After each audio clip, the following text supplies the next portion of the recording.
നമസ്കാരം. ഇൻഫർമേഷൻ മീഡിയയുടെ പുതിയൊരു വീഡിയോസിലേക്ക് എല്ലാ കൂട്ടുകാർക്കും ഒരിക്കൽ കൂടി സ്വാഗതം. 2025 ജൂൺ മാസം 25-ാം തീയതി മുതൽ ഈ വർഷത്തെ മസ്റ്റിംഗ് നടപടിയുമായി സർക്കാർ വരികയാണ്. 2025 ജൂൺ 25 മുതലായിരിക്കും മസ്റ്റിംഗ് നടക്കുക. അതിന് മുന്നോടിയായി എന്തെല്ലാം കാര്യങ്ങൾ നമ്മൾ റെഡിയാക്കി വെക്കണം. നമുക്കറിയാം, എല്ലാ വർഷവും മസ്റ്റിംഗ് ചെയ്യുന്ന സമയങ്ങളിൽ 80% ആളുകൾക്ക് മാത്രമാണ് മസ്റ്റിംഗ് പൂർത്തിയാക്കാൻ സാധിക്കാറ്. അതിൽ ബാക്കി 20% ആളുകൾക്ക് 5% ആളുകൾ മരണപ്പെട്ടു പോയതും ബാക്കി 15% ആളുകൾ എന്തെങ്കിലും കാരണങ്ങൾ കൊണ്ട് രേഖകൾ ക്ലിയർ ഇല്ലാത്തത് കൊണ്ടും മസ്റ്റിംഗ് പൂർത്തിയാക്കാൻ സാധിക്കാത്ത ആളുകളാണ്. മസ്റ്റിംഗ് ചെയ്യാൻ വേണ്ടി അവർ തൊട്ടടുത്തുള്ള അക്ഷയ കേന്ദ്രങ്ങളിലോ അല്ലെങ്കിൽ അക്ഷയ കേന്ദ്രങ്ങൾ ഒരുക്കുന്ന ക്യാമ്പുകളിലോ ചെന്ന് മസ്റ്റിംഗ് ചെയ്യാൻ സമയത്താണ് ആധാറിലെ ഈ പ്രശ്നങ്ങളും മറ്റ് പ്രശ്നങ്ങളും കാണിക്കാറ്. അപ്പോൾ അവർ അത് റെഡിയാക്കാൻ വേണ്ടി നടക്കുകയും അത് റെഡിയായി വരുമ്പോഴേക്കും മസ്റ്റിങ്ങിൻ്റെ സമയം അവസാനിക്കുകയുമാണ് ചെയ്യാറ് എല്ലാ വർഷവും. അങ്ങനെയുള്ള ബുദ്ധിമുട്ട് ഈ വർഷം ഇല്ലാതാക്കാൻ രേഖകൾ നേരത്തെ തന്നെ റെഡിയാക്കി വെക്കുക. എന്തെല്ലാം കാര്യങ്ങൾ റെഡിയാക്കി വെക്കണം, എന്തെല്ലാം ശ്രദ്ധിച്ചാലാണ് നമുക്ക് ഒറ്റ പോക്കിൽ തന്നെ മസ്റ്റിംഗ് പൂർത്തിയാക്കാൻ സാധിക്കുക എന്നതിനെ കുറിച്ച് വളരെ വിശദമായി നോക്കാം. അതിനു മുമ്പായി ഇൻഫർമേഷൻ മീഡിയയുടെ വീഡിയോസ് നിങ്ങൾ ആദ്യമായിട്ടാണ് കാണുന്നതെങ്കിൽ ചാനൽ സബ്സ്ക്രൈബ് ചെയ്യാൻ മറക്കരുത്. നമ്മുടെ ചാനലിൽ ഒരു തരത്തിലുള്ള മത രാഷ്ട്രീയ കാര്യങ്ങളും വരുന്നതില്ല. ഗവൺമെൻറ്റിൽ നിന്ന് ലഭിക്കുന്ന സേവനങ്ങൾ, ആനുകൂല്യങ്ങൾ, അറിയിപ്പുകൾ എന്നിവയെക്കുറിച്ച് മാത്രമായിരിക്കും വീഡിയോസുകൾ വരുന്നത്. ശ്രദ്ധിക്കുക, ഗവൺമെൻറ് സേവനങ്ങളിൽ എപ്പോൾ വേണമെങ്കിലും പുതിയ മാറ്റങ്ങൾ വരാം. ഏറ്റവും പുതിയ അറിയിപ്പുകൾ ലഭിക്കാൻ ചാനൽ സബ്സ്ക്രൈബ് ചെയ്ത് തൊട്ടടുത്തുള്ള ബെല്ലൈക്കൺ കൂടി ക്ലിക്ക് ചെയ്ത് വെക്കുക. എല്ലാ രൂപത്തിലുള്ള പെൻഷൻ വാങ്ങുന്ന ആളുകൾ നിർബന്ധമായും മസ്റ്റിംഗ് പൂർത്തിയാക്കണം. എങ്കിൽ മാത്രമാണ് തുടർന്ന് അവർക്ക് പെൻഷൻ ലഭിക്കുകയുള്ളൂ.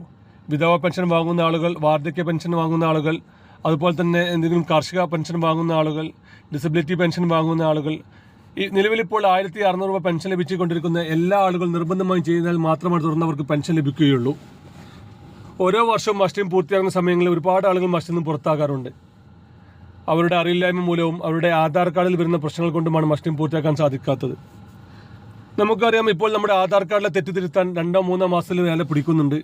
അതുകൊണ്ട് തന്നെ നമുക്ക് മസ്റ്റിങ്ങിന് 1 മാസമോ 40 ദിവസം മാത്രമാണ് കാലാവധി ഉണ്ടായിരിക്കുക. ആ സമയങ്ങളിൽ തന്നെ നമ്മൾ മസ്റ്റിംഗ് പൂർത്തിയാക്കേണ്ടി വരും. ഈ മാസം ജൂൺ 25-ാം തീയതി മുതലാണ് മസ്റ്റിംഗ് തുടങ്ങുന്നത്. അതിനുമുമ്പായി തന്നെ നമ്മുടെ ആധാർ കാർഡിലെ ചെറിയ ചെറിയ തെറ്റുകൾ തിരുത്തുക. നമ്മുടെ പേരിൻ്റെ കൂടെ സ്പെല്ലിംഗ് മിസ്റ്റേക്കുകൾ ഉണ്ടെന്ന് ഉറപ്പുവരുത്തുക. നമ്മുടെ ആധാർ കാർഡിലുള്ളത് പേര് പോലെ തന്നെയാണ് നമ്മുടെ പെൻഷൻ പോർട്ടലിലും ഉള്ളതെന്ന് ഉറപ്പുവരുത്തുക. അതുപോലെ തന്നെ ഇടയ്ക്കൊന്ന് ആധാർ കാർഡ് പുതുക്കാത്ത ആളുകൾ, ഇപ്പോൾ ഈ കഴിഞ്ഞ വർഷമോ അല്ലെങ്കിൽ അതിന് മുമ്പത്തെ വർഷമൊന്നും ആധാർ കാർഡ് പുതുക്കാത്ത ആളുകളുണ്ട്. അവരുടെ ഫിംഗർ പ്രിൻറ്റ് ചിലപ്പോൾ നമ്മുടെ മെഷീനിൽ പതിയുകയില്ല. അങ്ങനെയുള്ള ആളുകൾ ആധാർ കാർഡ് ഒന്ന് അപ്ഡേറ്റ് ചെയ്യുക. നമുക്കറിയാം, ഇപ്പോൾ ആധാർ കാർഡ് തെറ്റിതിരുത്താൻ കൊടുത്തു കഴിഞ്ഞാൽ ഒരുപാട് സമയം പിടിക്കുന്നുണ്ട്. ഒരുപാട് സമയത്തിന് ശേഷമാണ് നമ്മുടെ ആധാർ കാർഡ് തെറ്റിതിരുത്തി വരുന്നത്. 2 മാസവും 3 മാസമെല്ലാം പിടിക്കുന്നുണ്ട്. ഇതൊന്നും അറിയാതെ നമ്മൾ അക്ഷയ കേന്ദ്രങ്ങളിൽ ചെന്ന് കഴിഞ്ഞ് മസ്റ്റിംഗ് ചെയ്യാൻ നോക്കുന്ന സമയങ്ങളിലായിരിക്കാം ആധാറിലെ പ്രശ്നം കൊണ്ട് നമുക്ക് മസ്റ്റിംഗ് ചെയ്യാൻ സാധിക്കാത്തത്. അപ്പോൾ നമ്മൾ ആധാർ കാർഡ് തിരുത്താൻ വേണ്ടി നമ്മൾ അവിടെ സമീപിക്കുകയും ആധാർ കാർഡ് തിരുത്താനുള്ള അപേക്ഷ കൊടുക്കുകയും ചെയ്യും. പിന്നീട് മസ്റ്റിംഗ് ചെയ്യുന്ന സമയത്ത് മസ്റ്റിങ്ങിൻ്റെ അവസാന തീയതിക്ക് മുമ്പായി തന്നെ നമ്മുടെ ആധാർ കാർഡ് റെഡിയാക്കി കിട്ടുകയില്ല. അങ്ങനെ ആ വർഷം മുതൽ അവർക്ക് പിന്നീട് പെൻഷൻ ലഭിക്കുകയുമില്ല. കഴിഞ്ഞ വർഷങ്ങളിലെല്ലാം ഒരുപാട് ആളുകൾ ഇങ്ങനെ ബുദ്ധിമുട്ട് അനുഭവപ്പെട്ടിട്ടുണ്ട്.